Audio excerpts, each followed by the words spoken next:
एक दिन की लीला, कोई वैष्णव आए और दर्शन करने जुगल किशोर जी के, और वाने श्री जुगल किशोर जी को वंशी भेंट करी। तो महाराज जी एक बहुत सुंदर भाव यहाँ से ये मतलब कई लोग आमे वंशी लेके ठाकुर जी के लिए। अब हमारे लाल जी छोटे हैं, कोई को पता नहीं रहे, टीवी में देखे तो बड़े दिख रहे, तो बड़ी बड़ी वंशी ले आए। कोई छोटी ले आवे, कोई बड़ी ले आवे, कोई मोटी ले आवे, कोई पतरी। अब सबकी वंशी ठाकुर जी धारण नहीं कर पाते। लाल जी को जितना अवकाश है उतनी वंशी ले में, लेकिन हरिराम व्यास जी की एक कथा से एक बात सिद्ध दे रही है, कैसी भी वंशी आवे लाल जी के पास पधराओ जरूर। क्यों? तो एक वैष्णव ने श्री जुगल किशोर जी को वंशी पधराई, सन्मुख भेंट में दी। हरिराम व्यास जी ने पर्दा करके और वो वंशी उठा करके जुगल किशोर जी की भुजा में धारण कर, तो जुगल किशोर जी के जो हस्त कमल के बीच में अवकाश था वो छोटा था थोड़ा, और वंशी वहां में भीतर जावे नहीं। हरिराम व्यास जी बोले, नेक इतनी सी नेक और पतरी होती वंशी तो सोई भीतर चली जाती। लेकिन उनने मन में विचार किया, नेक ही तो अंतर है, नेक जोर लगा के देखूं, नेक जोर लगाऊं वंशी आई जाएगी। ठाकुर जी की सेवा में बंधुओं एक बात का बहुत विशेष ध्यान रखा करो, नवाते समय, अभिषेक करते समय, श्रृंगार करते समय। महाराज जी पुष्टि मार्ग में तो ऐसा भाव भी है कि अंगूठा को प्रयोग मत करो ठाकुर जी को। ये अंगूठा अगर हम ऐसे करके लाल जी को करें तो ठाकुर जी को श्रम होता है। उठावे बैठावे के काजे भले ही ऐसे हाथ कर लो, लेकिन ठाकुर जी की सेवा उंगलीनते ही करो, क्योंकि बल लगता है अंगूठे में, ठाकुर जी को श्रम हो जाएगा। इसलिए बात करें तो भाई आपकी इच्छा, आपके लाल जी को स्वरूप कैसा वाक्य अनुसार, लेकिन ठाकुर जी के श्री अंग पर ज्यादा जोर नहीं लगना चाहिए।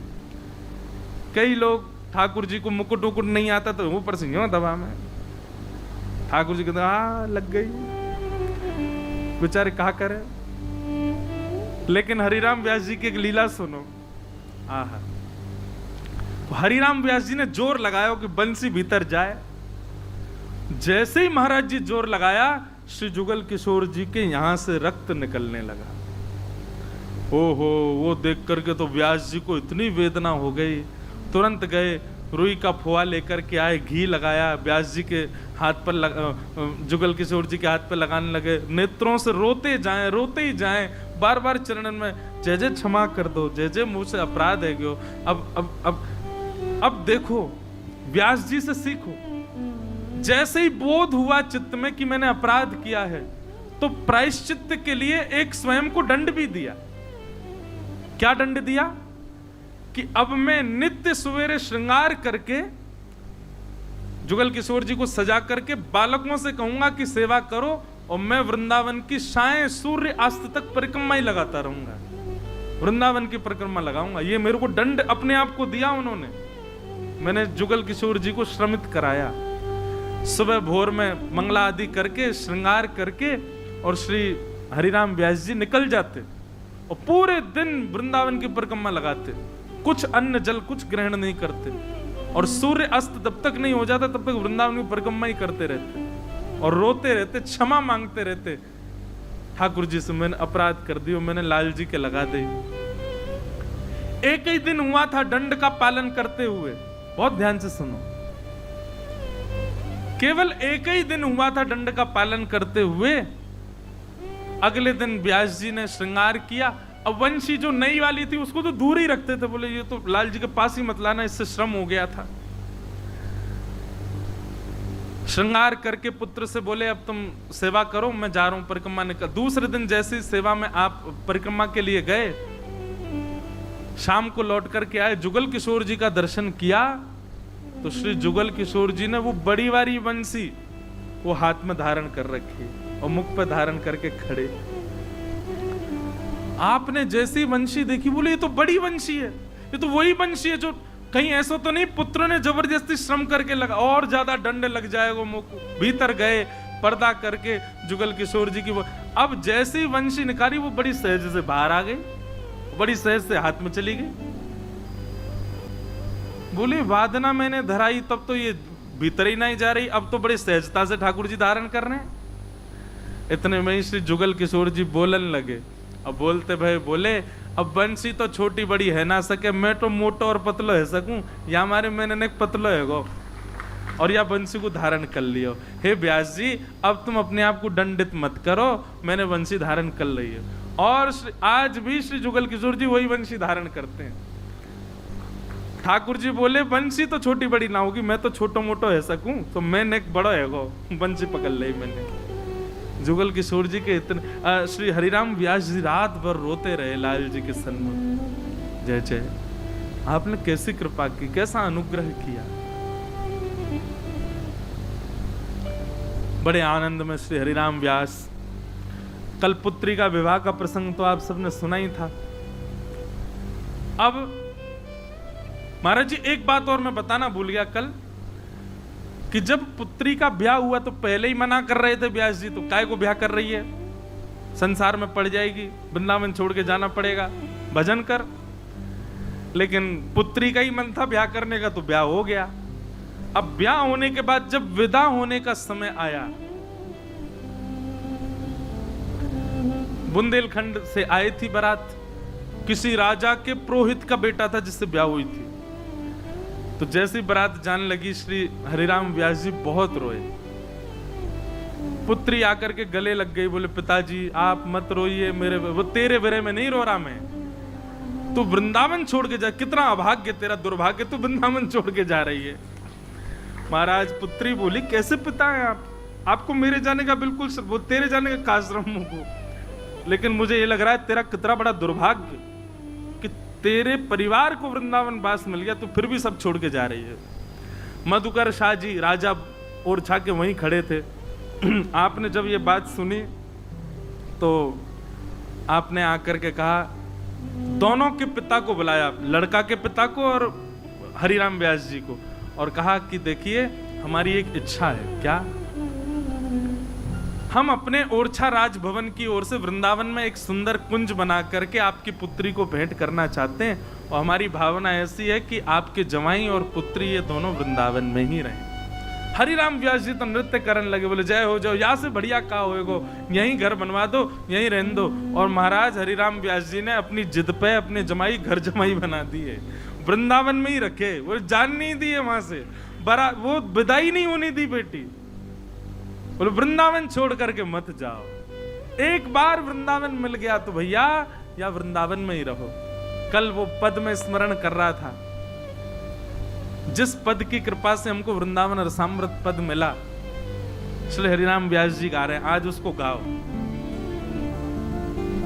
वृंदावन की शोभा निरखत, वृंदावन की शोभा निरखत, मेरे नैन से रात, वृंदावन प्यारो वृंदावन, वृंदावन प्यारो वृंदावन, श्री वृंदावन मेरो वृंदावन, वृंदावन मेरो वृंदावन, वृंदावन की शोभा निरखत, वृंदावन की शोभा निरखत, मेरे नैन से रात, वृंदावन प्यारो वृंदावन, वृंदावन प्यारो वृंदावन, हे श्री वृंदावन मेरो वृंदावन, वृंदावन मेरो वृंदावन। शब्द सुन के गाइएगा। कुंज निकुंज पुंज सुख बरसत, हर सत सबके गात,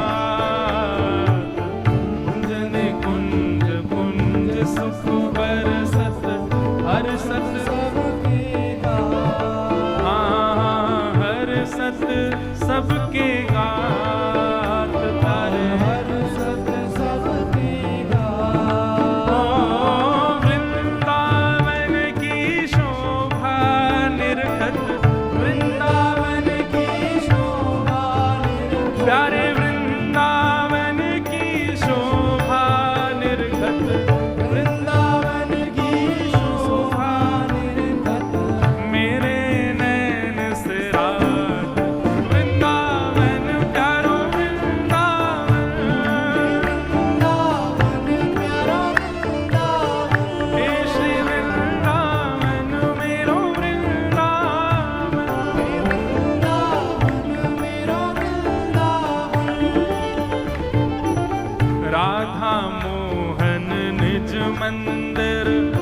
महाप्रलय नहीं हो,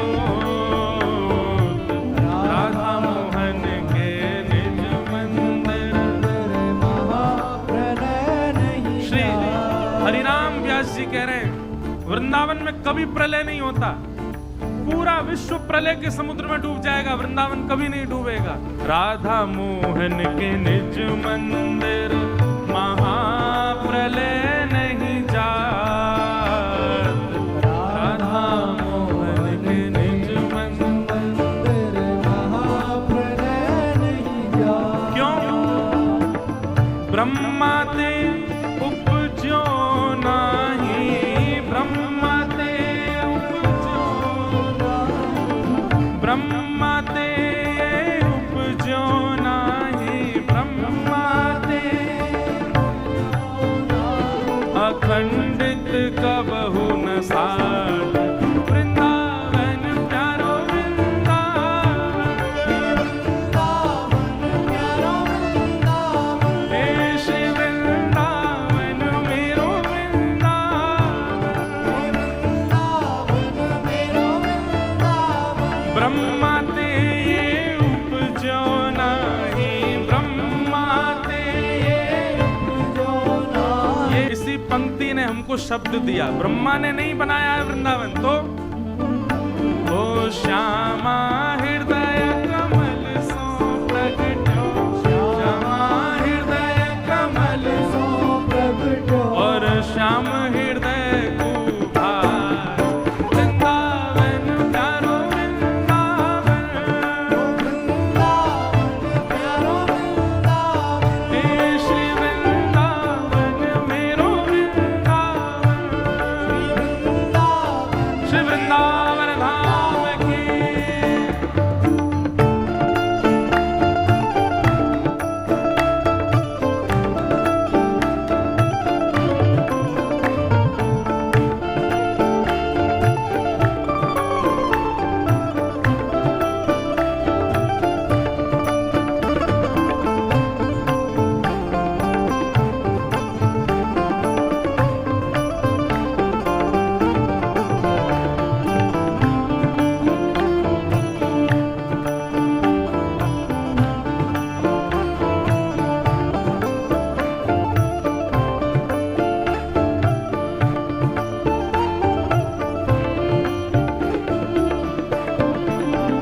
हे फन पर रवि तर नहीं विराट, फन पर रवि तर नहीं विराट, फन पर रवि तर नहीं विराट, हे महा नहीं संध्या नाही प्रात, महा नहीं संध्या नाही प्रात, हे माया काल रहत नित